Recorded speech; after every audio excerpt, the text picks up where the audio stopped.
Welcome to episode 64 of Crave the Book. In today's episode, Amber and I are covering chapters 94 through 97 of Tracy Wolff Covet. And in this episode, we have a lot of spoilers. So make sure that if you haven't read through Court, you listen for the spoilers section because we're diving into a lot of the lore and foundation of the series. So without further ado, let's go ahead and get started.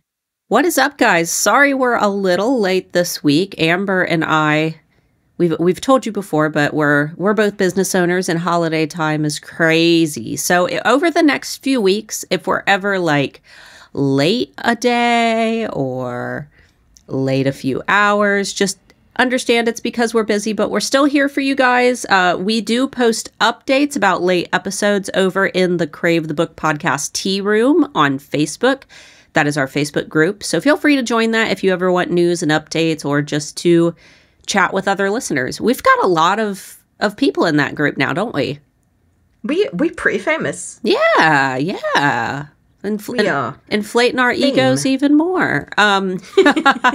So today's episode, we're going to be covering chapters 94 through 97 of Covet. However, I will say that normally we do the howl. Sounds like this.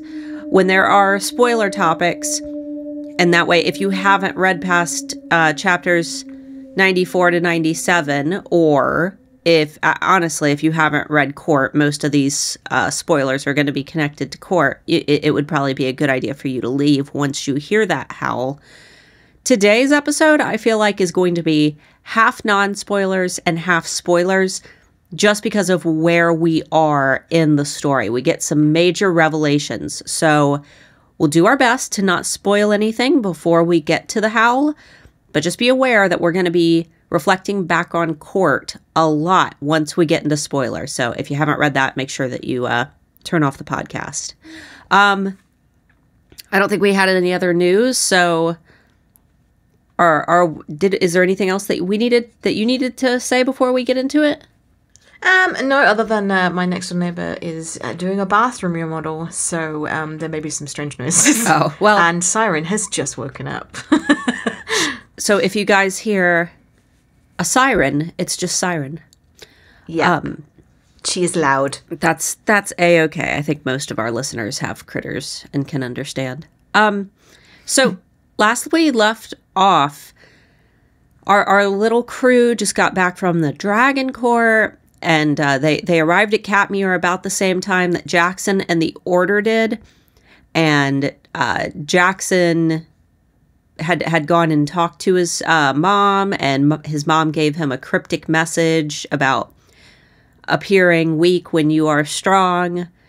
And then they all decided to go to the Crone together because they're still trying to figure out how to get out of the prison if Hudson ends up going to prison, and and the Crone is apparently the only person who can tell them how to do that. Now, the Crone lives on an island somewhere by Hawaii, right? Because they've said she said mid-Pacific.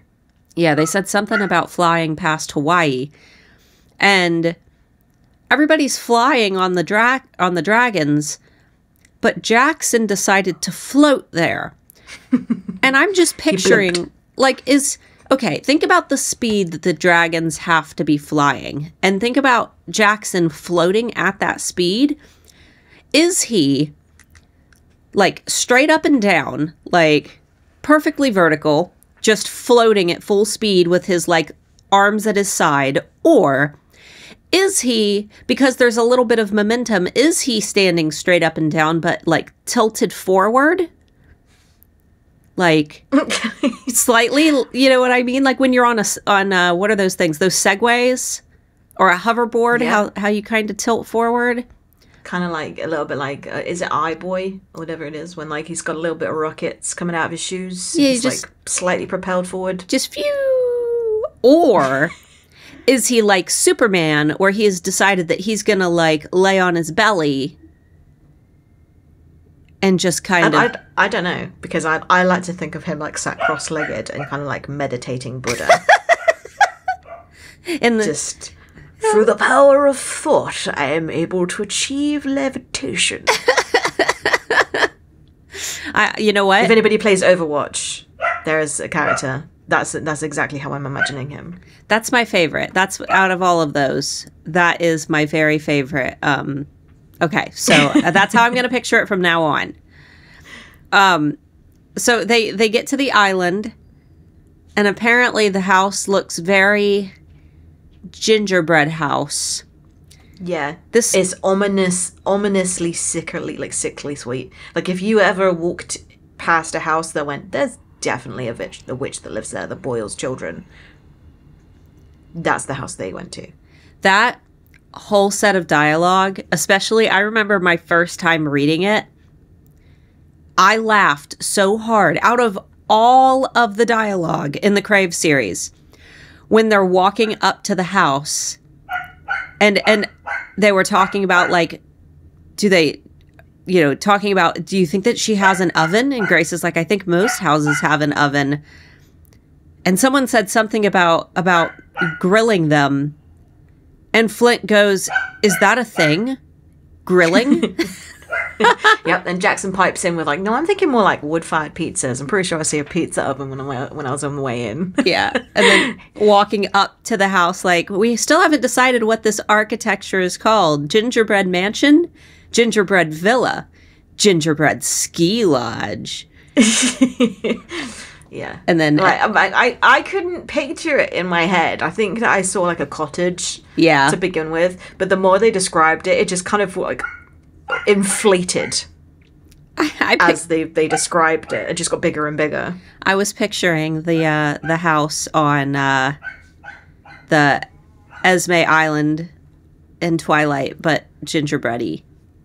Siren is really, really tantruming. I'm going to let her outside. You're fine. I will keep entertaining. Yeah, I pictured it like on a beach, like with some, because they talked about there being lampposts, and every lamppost had like a different colored light. I don't know. As they approached, they said that it sounded, or that it looked like a huge mansion. So it's really hard to picture because when you think of a gingerbread house, you think of like a teeny tiny little cottage with like cute little windows and little gumdrops and little frosting roof.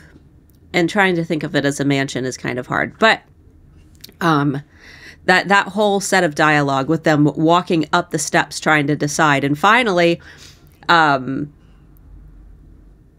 so I think Flint said, so what does this mean? And Grace says that she's architecturally challenged. And I laughed so hard. There she is. I hear her. I hear Amber approaching. I'm back. I could hear you in the background shuffling as you approach. Yeah, so we've just discussed the gingerbread house. Yeah, like the way that they described it, each time it just got bigger and bigger and bigger in my imagination. I was like, it's lost its whimsy now. It's just it's got bigger and bigger. So they're all going to go in. Well, they go to knock on the door, and of course, the crone ends up being right behind them, and she's like, "Hello, dear children." Hello. But she's actually like this beautiful woman with multicolored hair. Yeah, just doing her gardening. They were expecting an old hag. In the dark. In the dark. Oh, was it dark? Well, it was an hour before dawn. She said that it was the best time to pick her ingredients. You're right. Because and the vampires couldn't be out in the sun, which Jackson was unnecessarily pissed off at Luca for, not Hudson. Oh, I didn't catch that. Mm-hmm. I didn't catch that at all. Oh. Yeah. Little... tiny. It's not a spoiler because we've been speaking about it the whole time. Yeah. But yeah, he was really pissed off at Luca for the same reason that he should be pissed off at Hudson for, but Hudson got none of the anger. No. And then she starts to lead them into her house, but she just turns around right when Jackson starts to go in, and she's like, "No, I do not want any soulless creatures in my house." And I was like, I did not remember her ever saying soulless creatures. No, I remembered her being like dramatic about it, but not necessarily saying those words. Yeah. Like, I thought it was creatures of your kind or something in there. Yeah. And then, Grace is like, "No, this is the vampire prince." And she's like, "I know exactly who he is." So. Yeah, and the way that she said it was like, this is Jackson Baker. Like, how could his name not be on the invite list? It was really like, don't you know who this is? How dare you not like let him in? Yeah, and she's like, "I don't give a shit." So he goes and he sits on the porch and just kind of swings back and forth. Him and Eden and Mackay, right? They stay outside. Yes. I think that they're the only ones that could. Yeah. Let's see. Can you hear them? Yes. They are going mental. They are going very crazy. I want to sort them out, but I also want to just get it done. Power through. It's just like, I know it's a very annoying bark, and I don't like. I'm gonna go sort her out. Okay. Once and for all. If you find she's gonna be put in the recycling bin. Okay. So this is actually a good part for Amber to run for a minute, because we get inside the, I guess it's not a cottage. We get inside the Crone's mansion, and she's being super dramatic. She's all flourishy. She wants everybody to look at her as she tells this big, long story. And it's almost like the history of the paranormal religion, because she tells a story about the two sisters, one, who's kind of, responsible for chaos, one that is responsible for order, and they are meant to be balanced. They are meant to kind of, even each other out. And their mother died giving birth, and I would assume they talk about a seal. And actually, something that I didn't notice before is that a seal is, I don't know if a seal is non-binary, or if a seal is, because a seal is kind of like the creator of gods.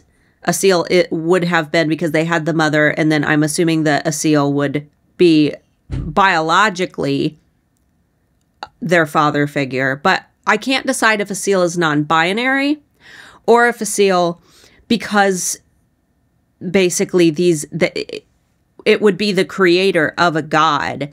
Maybe they are above even having genders.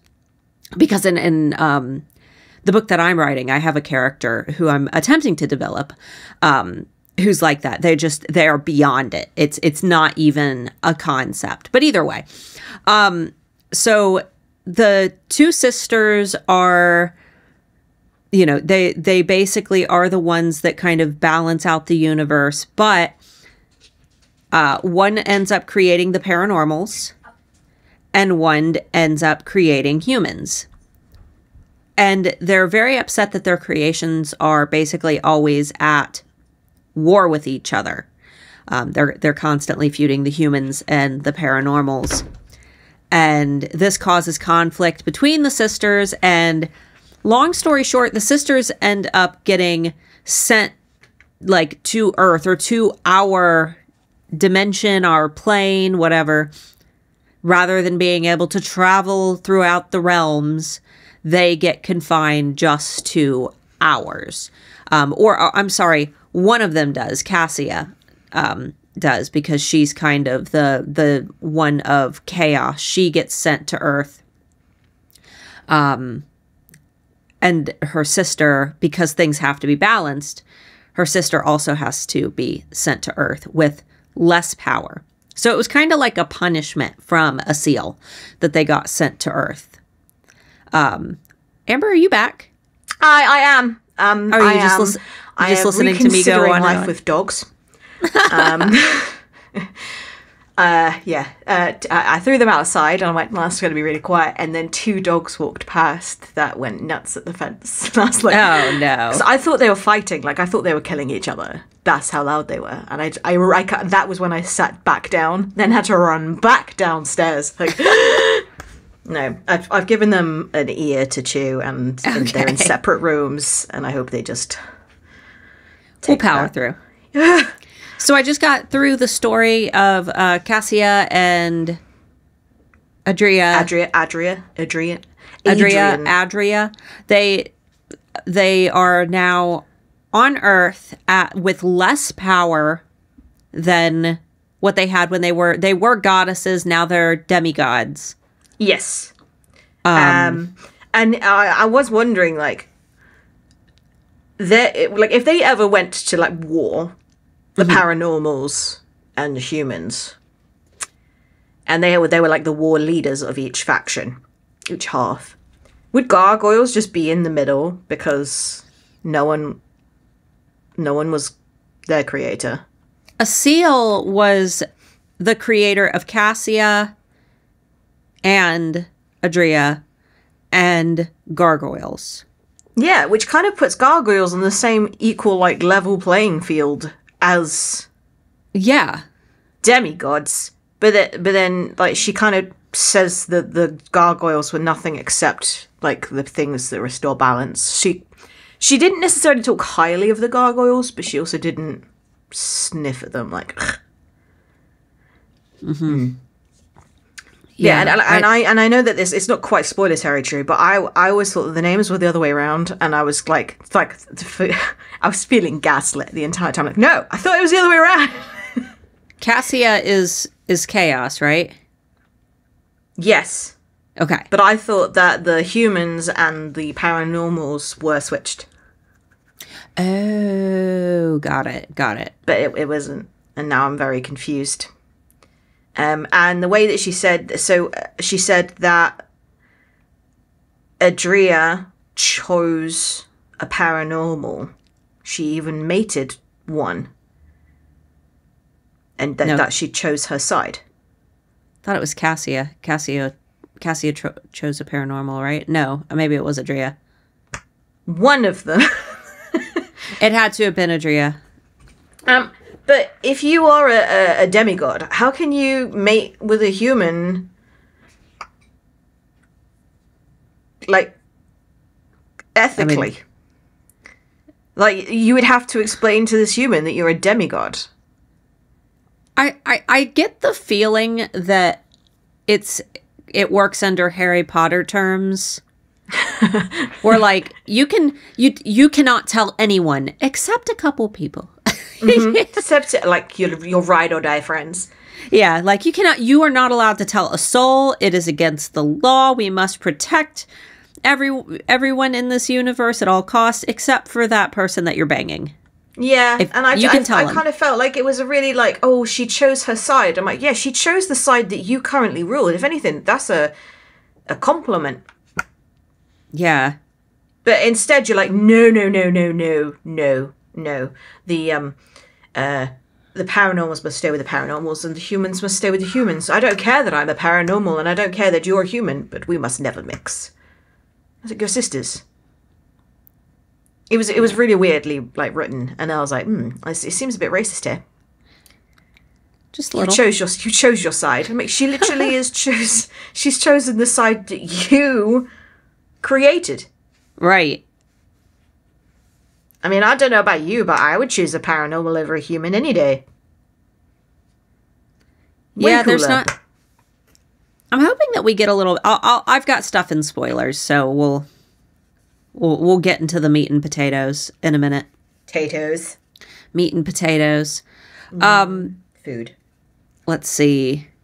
Yeah, so she gets into the topic of Cyrus, because she says that Cyrus essentially was the one who betrayed killed all the gargoyles. I want to know, who was the guy who betrayed them?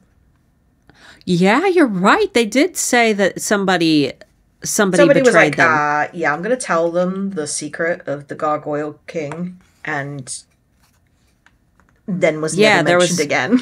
there was a Judas among them. Yeah. And it was never mentioned again. Who was that person? Did they also die too? Are they in... It wasn't They betrayed the Gargoyle King, right? Yeah, but then that cost all the gargoyles their lives. So was he included in the cull? Or did he escape for his information? Is he still here? I don't know. Yeah. I have no idea. That was never mentioned. But she also said that Grace cannot be affected by order magic or chaos magic, but only natural magic. Because the venom affected her. Yeah, it was like, oh, but Osiris' eternal bite almost killed me, and the crone goes, oh no, honey, like he's not got any magic left, really. Yeah. If you were in their position and found out that Cyrus had no magic, why would you bother going around all the questy quests when you know that you're infinitely more powerful than him as a group anyway? I think that it's more that he has numbers, and he likely has people who do have magic protecting him. Because, I mean, Hudson has already proven that he could just go kill him. Like... Yeah. But I think that the issue is, if that were to happen, what are the repercussions? Because it wouldn't just be like he's gone. Delilah would still be alive. You'd have to make the hard decision on whether or not you would kill Delilah. Would Delilah take that, seat by herself? Or does it have to be a mated pair? Who rules? Would that be Hudson and Grace? Would that be Jackson? Like, who would be next in line for the throne? It would be very political. I'm not saying it's the wrong decision, but yeah, I kind of feel like they're like, oh, it was like probably one of the most important pieces of information that they received, and they didn't do anything about it. Yeah. Like, if you were a paranormal and you had no magic, what would be the first thing that you would want to go and do? Go get more. Right. Right. Yeah. Yeah. So the crone agrees to help them, basically. After she tells this big long story, they explain that they need to be able to get Hudson out of the prison. She's like, well, the best thing to do would be to not go to prison. Yeah, she was like, escape. She was like, just run from that warrant, and just don't go. That's the solution. And they're like, that's not possible. Yeah, run forever if you have to, but don't go. So she does agree to help, but she says that if she helps, she basically gets one free favor from Grace to be called upon. She can call in anytime, anything. And Grace is like, well, I've got some terms. And she's like, well, you're not in a position to bargain. But Grace is like, okay, actually I am. Because Grace can tell that the crone really wants something too. So Grace's terms were that it cannot be anything that hurts anybody that I love or care about. And then she changes it and she's like, actually anyone. It can't hurt anybody. Anyone. And those were all her only terms, were that it cannot hurt anybody. I would be so dumb and accidentally give her a loophole. Like, I'm not that good at, like, legal... No. Wordings. But exactly how she worded it, would you grant the crone your favor under those exact terms, not hurting anybody that you care about or anyone? I don't know, because Grace seems to have a different what's the word? Like, goal in life. She doesn't ever want to hurt anybody, whereas I don't have those as many qualms. Yeah, you can, you know, kill a couple people as long as I don't know who they are. There are loopholes. Like, what if, for example, that in order to save everybody, the one thing that you have to do is pull out an arrow from your husband. That is hurting your husband, whether indirectly or directly. Yeah. But that could be part of a bargain, is that you have to cause pain in order to achieve something. I would be okay with that. I would be okay with pulling out an arrow. Yeah, it's like, it's not a very... She's like literally like, no pain, full stop. And it's like, but then would she not be able to ask that as the deal regardless? She wouldn't be able to stand there smug going, well, unfortunately, you made your deal. Yeah. I don't know. I'm not very good at making like bargains. I'm also not very good at keeping secrets. I'm really, really bad. So I was immediately suspicious of how it was originally worded. Like, I was like, this isn't enough. There's a reason that when you sign terms and conditions, they're like 10 pages long. There's definitely should have gotten like a notary, had definitely this scripted gonna be the iPad center pillar. Yeah, this needs a little bit more polishing. But there was beautiful silence. So they talk about like, oh, you know, receiving payment, and Macy starts digging through her purse, and she's like, I think I only have $20. He's like, let's all pool together. Come on, guys. Bring all your cash. But then the crone, she makes her agreement, and then she disappears for a minute, and she comes back with this big bowl of water and flowers floating in it. And she's like, this is butterfly weed. And I was just like... And the first thing that Grace does is like, give me this. Thank you. These smell wonderful. Yeah, sticks her... She's like, oh, I want to sniff that. And the crone's like, I wouldn't do that if I were you.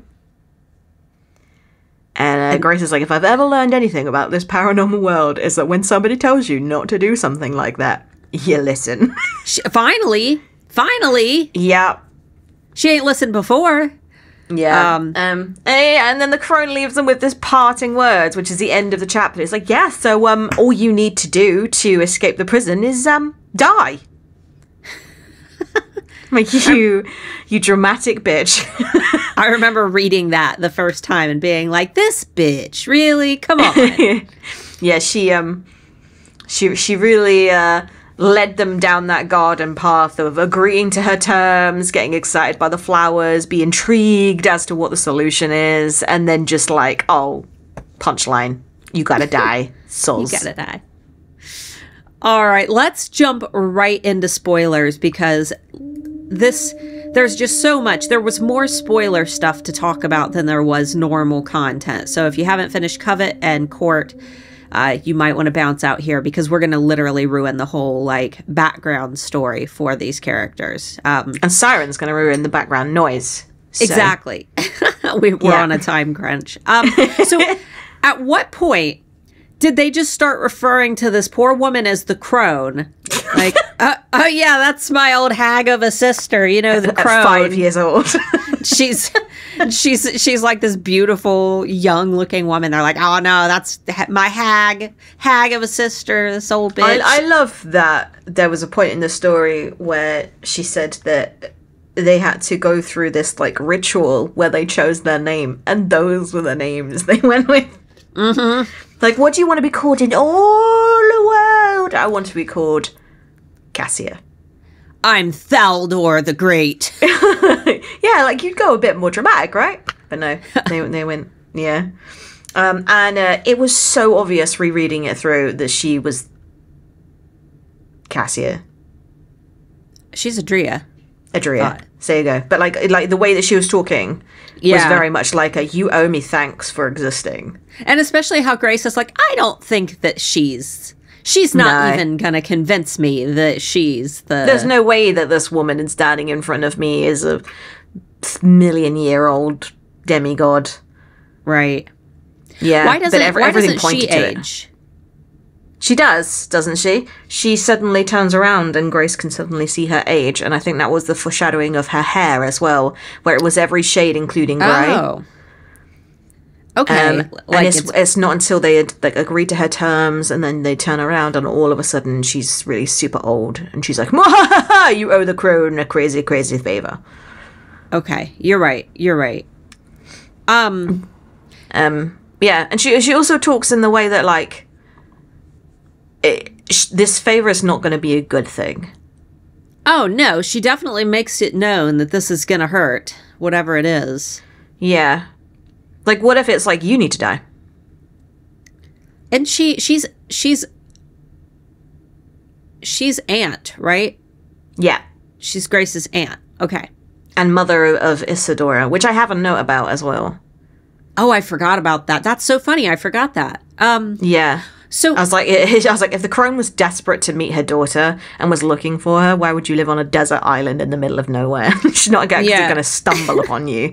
Just, yeah. She doesn't seem to be trying very hard to find her. So I said, why doesn't she want Jackson in the house? Like, what's the actual reason? Then I'm thinking about it and I'm like, she's the side chick with a kid, with the bastard child. And Jackson and Hudson are like the little prodigy sons. Does Jackson look more like Cyrus? I don't know. Like she says, like I had a theory, and it wasn't anything to do with who they were. It was to do with the fact that Jackson doesn't have anything that would motivate him to make a bargain. Yeah, he doesn't have anything. Like, you have to have a soul to be able to crave something, to want something enough to be able to surrender or sacrifice something in order to make a deal. But if he has no soul, he's not going to have any motivation to bargain with her, so he's useless.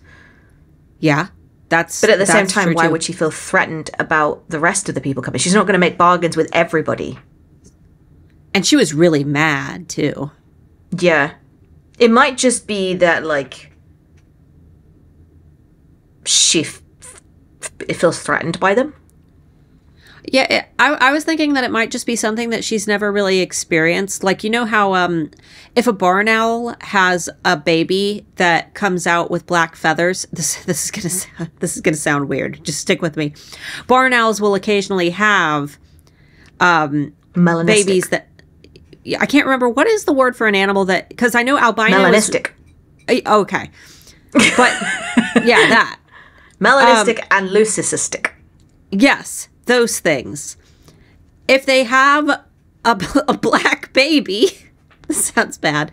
They kill it immediately because they don't recognize it as an owl because it was unexpected. They see it and they're like, "Oh my god, holy shit!" and they kill it.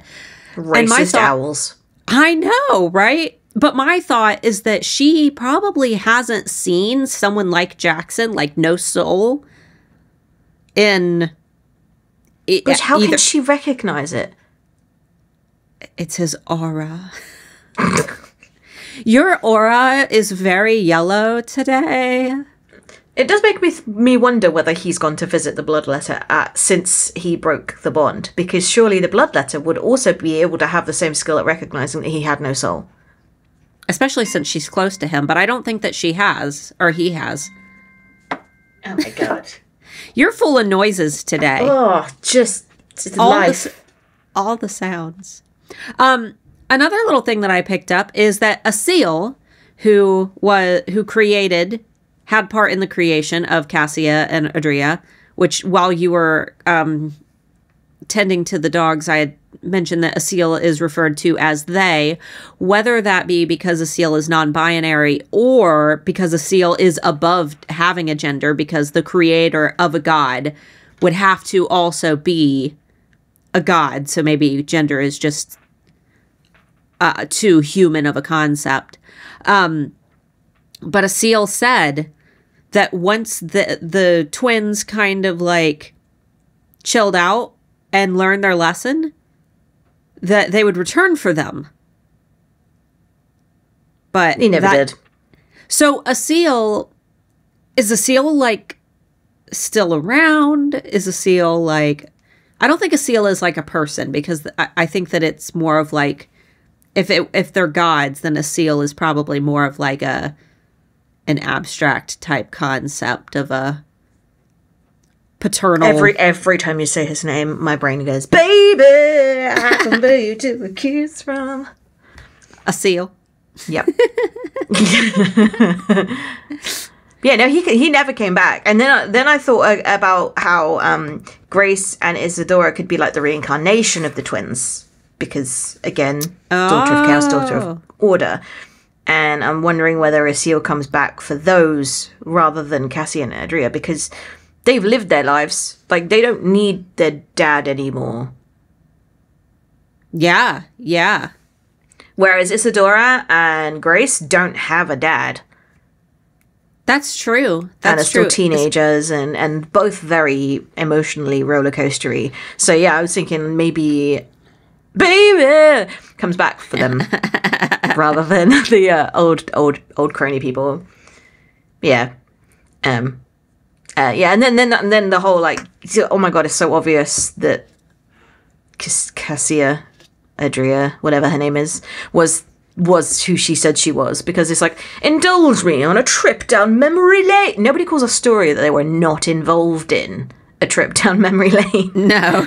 Like, indulge me on a trip down memory lane. There was once an elephant that I wrote. I've never been on an elephant, so therefore that story would not have started with a trip down memory lane. Because it wouldn't be a memory. You say once upon a time as like a fairy tale or a folklore legend kind of thing that you weren't personally involved in. But memory literally is something you personally experienced. Yeah. So they're all just dumb as shit.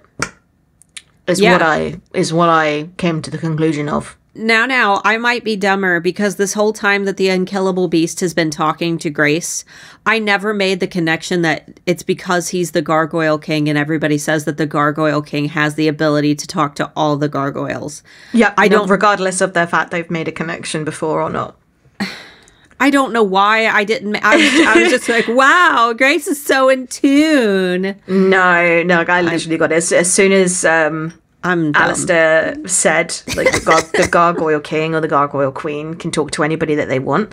There's a gargoyle. Like, I was like, oh, that's how. But then Grace then tried to do it as Queen, and nobody accepted her. And I was like, oh, okay. So it is not a two-way thing. It's not a Grace could do it because she. Yeah, it wasn't because Grace was Queen. It was because Alistair was King. Yeah. I love how it's this also because they were also related, so they probably would have been able to. Anyway? Maybe, like their connection's stronger. The frequency is matching up better, like when you tune in a radio. Yeah. I love how this note you just put court in all big letters, like... Yeah, just in case. I was like, just in case. But yeah, like, why would you live on a desert island in the middle of nowhere if you were desperate on finding your long-lost daughter? Is she not able to... Okay, so... The bloodletter can't leave her cave, right? She's stuck there. Well, this is my next point. And I didn't write it down because I didn't know how to explain it in words. So here goes. Everything that happens to one must happen to the other. Uh-huh. So the bloodletter is imprisoned, and then so is the crone. It might not necessarily be a physical barrier of like the cave is for the bloodletter, but the bloodletter was specifically hiding from Cyrus.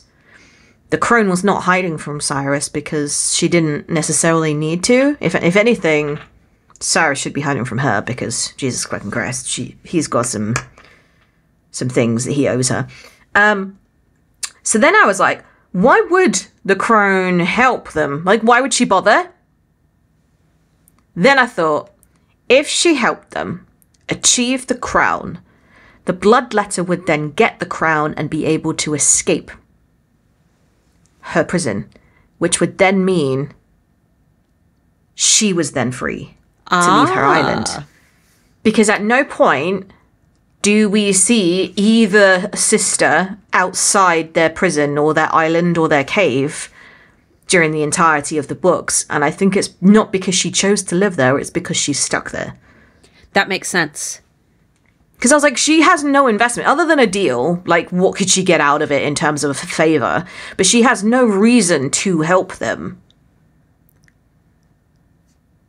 Yeah, that makes sense. I mean, yeah. Unless there's any, like, knowledge that they're family and there's, like, an obligation there. But it really does feel like a selfish motive. I mean, she was quite warm towards Grace and was quite appreciative of how, like, diplomatic she was, how much she was pleasantly surprised by her and her power and everything like that. But I think if she really truly cared about her in a family sense, she wouldn't allow her to go to the prison in the first place. Right. She also wouldn't give her a flower that would simulate death. Yeah. So yeah, I think it's very a selfish reason, and I think it's already thought out that the reason why they need to go to the prison is to go and get the blacksmith who can then free the unkillable beast and thus the crown. And not only would that then mean that the bloodletter has her mate back, but it also means that she'll have her crown back, and the crown was the only thing that would break her prison and also remove Cyrus's power. But it doesn't seem like the Crone is particularly threatened by Cyrus. She calls him a sad little man. I mean, how else do you talk about your ex? That's not a feeling of, like, I'm scared. That's a, like, pathetic man.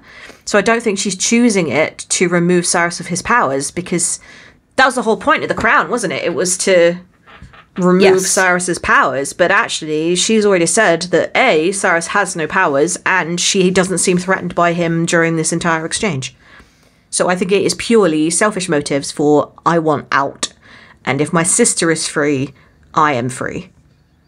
That makes sense. And then maybe she would be more free to go look for her daughter. Mm-hmm. Yeah. Which would make sense as to why Macy's mum was the only one that could go look for her. Ah, I forgot about Macy's mom. Yeah. Because nobody else, she couldn't go herself, so she would have to try and get bargains on people to have them motivated enough to look for her daughter. Yeah, recruit somebody. Yeah. All right, next one is yours, but I do want to say, why is it always a cup of life? Why is it always, or it's like the cauldron. Why does life always start as a liquid? A liquid, a cup, a pitcher, a ladle. A ladle of life. Yeah. I don't know, but I thought that the really tiny sort of mention of the cup of life was interesting. So Adria stole the cup of life from Cassia. I think that was the right way around. And that meant that they were not allowed to travel between realms, which was how they created the creatures in each realm. Like, they removed that access. And I'm thinking that's how they get to the Shadow Realm. Ah. They got to go find the cup of life. Yeah, okay. I mean, how else are they going to get to the Shadow Realm? The only way that they got to the Shadow Realm in the first place was Grace doing some... they can't do it deliberately. But I'm wondering whether that tiny kernel of information is suddenly remembered. Like, oh my god, do you not remember? That crazy old witch lady said that it helped them travel between realms. I'm sure it could get us to the Shadow Realm. That's either that or dialogue. they go... Literally, word for word, that is exactly what's going to be cherished. They'll go talk to her, and she'll be like, you idiots, don't you remember what I told you? I gave you all the information. And she'll make them owe another bargain for it as well, guaranteed. Yeah. And then they'll owe... Well, did Grace already cash in? No. No, she still owes the Crone. The Crone never asked her for anything. she's going to go back because she's going to forget that she owes the crone. And they're going to say, as much as I think like, oh, well, she got the daughter back for the crone, so therefore maybe the crone's like forgiven. No, absolutely not. She is keeping that favor. I don't think she's so nice as to just go, oh, you're forgiven from your debts. You've brought me my daughter. I'm so happy. Yeah, no, she's absolutely not that kind of person, especially as Isadora's reunion with her was not favorable. No. So yeah. And then my final I could thing. never decipher. She just has a note that says poof Q. Again, I didn't know how to word it. So Okay. we know that Hudson can poof things out of existence. Yes. We also know that Hudson can poof himself out of existence and kind of just do a floaty. Yes. What happens to all the things he poofs? So because Hudson, when he poofs, he doesn't go anywhere. He still technically exists. Are they ghosts? Yeah, are they ghosts? Does he send them to the Shadow Realm? Poof purgatory. Yeah, and I'm just thinking, like, he specifically says in court that when he poofs people, he can feel their soul. Like, he feels like he's taking their souls and they're taking a bit of him with them. And I'm just wondering whether he is a channel to another realm and he's kind of ripping them from one realm and sending them to another. And then, because it doesn't just disintegrate, and he doesn't just disintegrate, but him being the channel himself, he wouldn't ever need to go to the other side. He would just kind of be a wibbly wobbly. But I'm wondering whether that's how he got to the Shadow Realm. Because Grace didn't decide where they went. Huh. Because that's what happened, was that he poofed as she gargoyled. So she both locked them in her head, which was the room that they were in, his lair. But also, I think he was the one that transported them. And the only reason that it worked was because he poofed her. Does that mean that if Hudson wanted to, he could perpetually generate time dragons? Yes, I also think that he might be able to bring Smokey to this side. Because if he poofs Smokey, is he like a reverse transmat? What would Smokey be able, since Smokey is made of shadows, could Smokey live outside of that realm? I don't know, because this was my other question. The Cup of Life meant that Cassia and Adria could go to the other realms to create life, which meant that one of them created the shadows. Okay, not the yeah. Queen. Yeah. So I'm wondering whether... Yeah, I don't know. Is it something that they created, or was it something that the Queen created? Because I don't think that the Queen was able to create something so independently thinking. Does that make sense? What was she seemed to create? There was a backstory for her in the bonus chapters, and I can't remember exactly. All I remember was she was sitting in a forest. There was a lot of angst, and someone came and talked to her. A guy came and talked to her, but I can't remember the specifics. Yeah, and I'm just kind of wondering whether the Queen created them, because I think that whatever the Queen created, she would use to her own ends. Like, well, if I create the shadows, they have to be part of my army. They can't be running around freely and doing their own thing. Whereas if one of the sisters created them, it is just creation of life. It's creation of another paranormal. It would also explain why there are humans there as well, because if both of them travelled to all the realms, they wouldn't just be creating paranormals in all the realms. It would be both humans and paranormals. Yeah. Or it's just where they do their, like, weird experiments. Like purple people. Yeah, they create, like, weird sub-races. I don't know. I had many, many questions during this chapter, and I think it was because it was such a big revelation chapter that I was like, okay, let's filter through this information. What do we know now that we can use this information for? And I think the first thing is, big reveal, they're going after the Cup of Life to be able to get to the different realms. I think that's a doozy.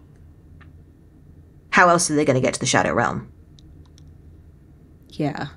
Because it's not just, Hudson and Grace need to get back to the lair. It's all of them. They can't all go, especially Mackay. He's not...